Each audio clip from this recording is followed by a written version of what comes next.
Je m'appelle Sabrina Lorenzini, je suis animatrice territoriale au sein du service jeunesse de la ville de Rouen depuis fin 2017. Je travaille sur un dispositif d'accès aux loisirs qui permet à des jeunes Rouennais de 6 à 18 ans d'obtenir une aide financière pour leur activité de loisirs, qu'elle soit sportive ou culturelle. En contrepartie, ces jeunes-là s'engagent à être assidus à leur activité, mais aussi à intégrer une action citoyenne. Donc ils s'inscrivent sur cette action et mon rôle est vraiment de coordonner, de mettre en place, d'encadrer, mais aussi de mener des actions avec les différents partenaires locaux avec qui on co-construit ces ateliers. J'ai mon collègue qui est au service jeunesse qui lui est promeneur du net et m'en a un petit peu parlé et du coup ça m'a emballée. Pour moi je pense que c'était essentiel travaillant avec les jeunes au quotidien, de pouvoir être en tant que professionnel, d'être présent sur les réseaux sociaux. Le fait d'avoir intégré Promeneur du Net m'a permis vraiment de faciliter mes échanges avec les jeunes.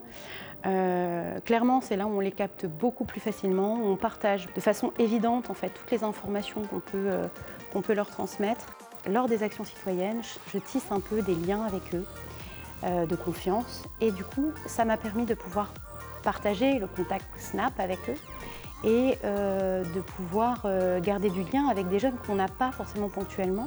Ce sont des jeunes qui sont un peu de passage, qui ensuite partent, ne reviennent pas forcément sur notre dispositif. Et Promeneur du Net me permet de garder quand même le lien avec ces jeunes-là qui sont partis du dispositif et de continuer à les suivre. J'ai un exemple avec une jeune qui, elle, maintenant a 20 ans, donc on a su pas puisque notre dispositif s'arrête à 18 ans, mais qui sur Snap avait pu mettre sur ses stories des choses du type oh là là, j'étais en PACES de médecine, finalement je vois que ça ne me correspond pas du tout. J'ai échangé avec elle et je lui ai dit écoute, voilà, nous on peut t'accompagner, on peut te conseiller, on peut essayer de voir comment tu peux trouver une nouvelle voie puisqu'elle était perdue. Et c'est ce qu'on a fait. On l'a prise en entretien, on l'a conseillée orientée vers justement un BTS. Et là, elle est très heureuse, elle a fini son BTS et elle continue dans cette voie pour aller vers une licence. Et on l'aide même encore aujourd'hui à revoir son CV et à lui trouver des stages éventuels en alternance. Si les jeunes ont envie de nous faire signe, nous dire coucou, ça va, souvent c'est qu'il y a quelque chose derrière. Et c'est comme ça qu'on les accompagne en fait au mieux en tant qu'informateur jeunesse. Alors moi j'utilise vraiment essentiellement Snapchat. Je vais commencer à développer les autres réseaux. J'ai un Facebook Pro que je regarde quotidiennement, mais ce n'est pas là où les jeunes sont essentiellement.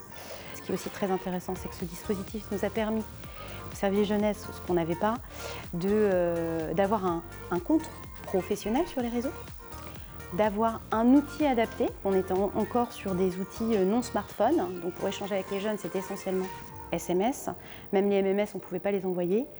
Et ce que je trouve aussi très intéressant avec Promeneur du Net, c'est qu'il y a vraiment un réseau.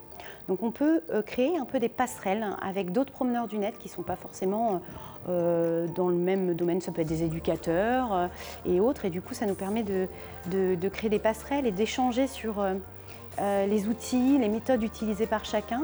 En fait, on essaye de s'inspirer un peu aussi des autres et du coup ça donne des idées.